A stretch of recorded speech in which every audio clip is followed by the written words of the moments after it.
Hi friends, how are you? ಹೇಗಿದ್ದೀರಾ ಎಲ್ಲ ಹುಷಾರಿದ್ದೀನಿ ಅಂತ ಅಂದ್ಕೊಳ್ತೀನಿ. ಇವತ್ತು ನಿಮಗೊಂದು ಆಪರೇಷನ್ ಬಗ್ಗೆ ನಾನು ಹೇಳ್ಕೊಡ್ತೀನಿ, ಆಯಿತಾ? Job operation. ಇವತ್ತು ನಮ್ಮ ಹತ್ರ ಒಂದು ವೆಹಿಕಲ್ದು ಒಂದು ಶಾಫ್ಟ್ ಬಂದಿದೆ, ಆಯಿತಾ? ಅದನ್ನು ನಾವು ಮಷಿನಿಂಗ್ ಮಾಡಬೇಕು, ಓಕೆನಾ? ಇವಾಗ ನೋಡಿ, ಮಿಷಿನಿಂಗ್ ಮಾಡಬೇಕು. ಈಗ ನಾನು ಲೇತ್ ಮಿಷಿನಲ್ಲಿ ಹೋಲ್ಡ್ ಮಾಡಿದ್ದೀನಿ ಜಾಬು. ಇದಕ್ಕೆ ಬಿಟ್ವೀನ್ ಸೆಂಟ್ರಲ್ಲಿ ಹೋಲ್ಡ್ ಮಾಡಿದ್ದೀನಿ ನೋಡಿ.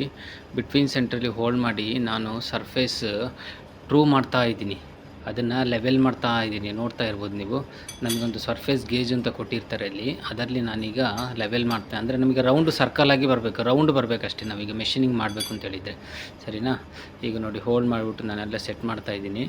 ಒಂದು ಸೈಡು ಅದಕ್ಕೆ ಚಕ್ಕಲ್ಲಿ ಈಗ 4 ಜಾಸ್ ಕಾಣ್ತಾ ಇದೆಯಲ್ಲ, ಅದಕ್ಕೆ ಚಕ್ ಅಂತ ಹೇಳ್ತೀವಿ ನಾವು, ಲೇತ್ ಚಕ್. ಅದರಲ್ಲಿ ಒಂದು ಸೈಡು ಹೋಲ್ಡ್ ಮಾಡಿಕೊಂಡು ಇನ್ನೊಂದು ಸೈಡು ರಿವಾಲ್ವಿಂಗ್ ಸೆಂಟ್ರಲ್ಲಿ ಸಪೋರ್ಟ್ ಕೊಟ್ಟಿದ್ದೀನಿ, ಆಯಿತಾ?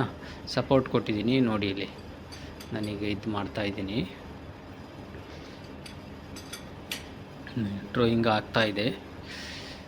ಎಲ್ಲ ಸೈಡು ನಾವು ಚೆಕ್ ಮಾಡಿಕೊಂಡು ಗೇಜು ಚೆಕ್ ಮಾಡ್ಕೋಬೇಕು. ಮತ್ತು ಇದ್ರದ್ದು ಡಯಾಮೀಟ್ರು ಚೆಕ್ ಮಾಡಿ, ನನಗೆ 60 mm ಬೇಕು ಇದು, ಆಯಿತಾ? ನೋಡಿ, ಈಗ ಆನ್ ಮಾಡಿದ್ದೀನಿ ಮಿಷಿನ್ನು. ಈಗ ಆಲ್ಮೋಸ್ಟ್ ಆಲ್ ಒಂದು ಸರ್ಫೇಸು ಕ್ಲಿಯರಾಗಿ ಬಂದಿದೆ. ಈಗ ಸ್ಟಾರ್ಟ್ ಮಾಡಿದ್ದೀನಿ ಈಗ ಆಪರೇಷನ್ನು. ನೋಡಿ, ಈಗ ಕಟಿಂಗ್ ಕೊಟ್ಟಿದ್ದೀನಿ, ಕಟಿಂಗ್ ಹೋಗ್ತಾ ಇದೆ,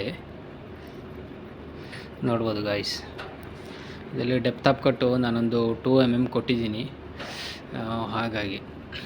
ಬಟ್ ಇದು ನಿಮಗೆ ಅರ್ಥ ಆಗತ್ತಾ ಇಲ್ಲ ಗೊತ್ತಿಲ್ಲ, ಮೆಕ್ಯಾನಿಕಲ್ ಫೀಲ್ಡು, ಹಾಗಾಗಿ ನೋಡಿ ಆಗ್ತಾ ಇದೆ.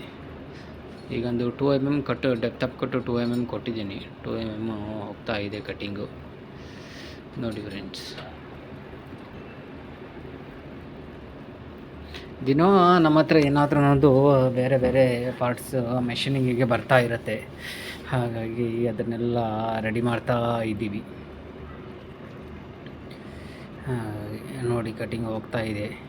ಎಲ್ಲ ಹೆವಿ ಇಕ್ವಿಪ್ಮೆಂಟು, ಇದೆಲ್ಲ ನಾವು ವರ್ಕ್ ಮಾಡ್ತೀವಲ್ಲ, ಎಲ್ಲ ಹೆವಿ ಇಕ್ವಿಪ್ಮೆಂಟು. ಇದಕ್ಕೆ ನಾವು ಕೂಲೆಂಟ್ ಯೂಸ್ ಮಾಡ್ತಾ ಇರಬೇಕು, ಇಲ್ಲಂತೇಳಿದರೆ ಹೀಟು ತುಂಬ ಜಾಸ್ತಿ ಆಗುತ್ತೆ. ಅದು ಚಿಪ್ಸ್ ಎಲ್ಲ ಫುಲ್ಲು ಮೈ ಮೇಲೆಲ್ಲ ಬರುತ್ತೆ, ಹಾಗಾಗಿ ಸೇಫ್ಟಿ ಪರ್ಪಸ್ ಎಲ್ಲ ಯೂಸ್ ಮಾಡಿಕೊಂಡು ಮಾಡಬೇಕಾಗತ್ತೆ. ಗಾಗಲ್ಸ್ ಇದಕ್ಕೆ ಕಂಪಲ್ಸರಿ ಬೇಕೇಬೇಕು, ಅಂದರೆ ತುಂಬ ಹೆವಿ ಸೌಂಡ್ ಇರುತ್ತೆ. ಮಿಷಿನ್ಗಳೆಲ್ಲ ಹೆವಿ ಇಕ್ವಿಪ್ಮೆಂಟ್ ಮಿಷಿನ್ಗಳಲ್ವ, ಹಾಗಾಗಿ ರನ್ನಿಂಗ್ ಆಗ್ತಾ ಇದೆ. ಹಾಗೆ ನೋಡಿ, ಸ್ಕಿಪ್ ಮಾಡಬೇಡಿ, ನೋಡಿ, ನಿಮಗೊಂದು ನಾಲೆಡ್ಜ್ ಬರುತ್ತೆ, ಯಾವ ಥರ ಹೇಗೆ ಅಂತ ತಿಳ್ಕೊಂಡು ಎಲ್ಲ ನಿಮಗೆ ಮೆಕ್ಯಾನಿಕಲ್ ಫೀಲ್ಡ್ ಬಗ್ಗೆ ನನಗೇನು ಗೊತ್ತಿದೆ, ನಾವೇನು ವರ್ಕ್ ಮಾಡ್ತೀವಿ ಅದ್ರ ಬಗ್ಗೆ ಎಲ್ಲ ನಿಮಗೆ ತಿಳಿಸ್ಕೊಡ್ತೀನಿ ಗಾಯ್ಸ್. ನೋಡಿ, ಪ್ರೊಸೆಸ್ ಆಗ್ತಾ ಇದೆ. ಡೈಲಿ ವೆರೈಟಿ ವರ್ಕ್ಗಳು ಬರ್ತಾ ಇರುತ್ತೆ, ಏನಾದರೂ ಮಾಡ್ತಾ ಇರ್ತೀವಿ ನಾವು. ನೋಡಿ ಫ್ರೆಂಡ್ಸ್, ಆಲ್ಮೋಸ್ಟ್ ಆಲು ಸುಮಾರು ಮುಕ್ಕಾಲು ತನಕ ಎಲ್ಲ ಮಿಷಿನಿಂಗ್ ಆಗಿದೆ. ಅಂದರೆ ಈ ಪಾರ್ಟು ನೋಡಿ ಕಾಣ್ತಾ ಇದೆಯಾ, ಇನ್ನೊಂದು ಸ್ವಲ್ಪ ಬಾಕಿ ಇದೆ. 60 mm ಬೇಕು ನಮಗೆ. 60 mm ಪ್ಲಸ್ ಆರ್ ಮೈನಸ್ಸು, ಇದಕ್ಕೆ ಟಾಲರೆನ್ಸಲ್ಲಿ ಪ್ಲಸ್ ಆರ್ ಮೈನಸ್ಸು 0.5 ತನಕ ನಾವು ಮೇಂಟೈನ್ ಮಾಡಬೇಕು. ಮತ್ತು ಮುಂದುಗಡೆ ಸ್ವಲ್ಪ ಥ್ರೆಡ್ ಇದೆ, ಥ್ರೆಡ್ಡು ಸ್ವಲ್ಪ ಕ್ಲೀನ್ ಮಾಡಬೇಕು. ನೋಡಿ, ಈ ಥರ ನಾನು ಬಿಟ್ವೀನ್ ಸೆಂಟ್ರಲ್ಲಿ ಹೋಲ್ಡ್ ಮಾಡಿದ್ದೀನಿ, ನೋಡ್ತಾ ಇರ್ಬೋದು ನೀವು. ನೋಡಿ ಗೈಸ್, ಈ ಥರ ವರ್ಕಿಂಗ್ ಆಗುತ್ತೆ ನಾವು ಮಾಡ್ತಿರೋ ವರ್ಕ್. ಇದು ಟೈಲ್ ಸ್ಟಾಕು, ಈ ಥರ ಸಪೋರ್ಟ್ ಕೊಟ್ಕೋಬೇಕು. ಲೆಂತ್ ಜಾಬ್ ಬಂದಾಗ ನಾವು ಹೀಗೆ ಸಪೋರ್ಟ್ ಕೊಟ್ಕೊಂಡು ಅದರಲ್ಲಿ ಮೆಷಿನಿಂಗ್ ಮಾಡೋದು, ಸರಿನಾ? ನೋಡಿ, ಆಗ್ತಾ ಇದೆ. ನಿಮಗೆ ಈ ಕಡೆ ಸೈಡಿಂದ ತೋರಿಸ್ತಿದ್ದೀನಿ ನೋಡಿ. ಆಲ್ಮೋಸ್ಟ್ ಆಲ್ ಚೆಕ್ ಹತ್ತಿರ ಬಂತಾ ಇದೆ. ತುಂಬ ಸೇಫ್ಟಿಯಿಂದ ಯೂಸ್ ಮಾಡಬೇಕಾಗತ್ತೆ ನಾವೆಲ್ಲ ಇಲ್ಲಿ. ನೋಡಿ, ಫೈನಲ್ ಆಗಿ ಮುಗ್ದೋಗಿದೆ ಇದು ಆಪ್ರೇಷನ್. ನೋಡಿ ಫ್ರೆಂಡ್ಸ್, ಫಿನಿಷಿಂಗ್ ಎಲ್ಲ ಬಂದಿದೆ, ಡಯಾಮೀಟ್ರ್ ಎಲ್ಲ ಕರೆಕ್ಟ್ ಬಂದಿದೆ.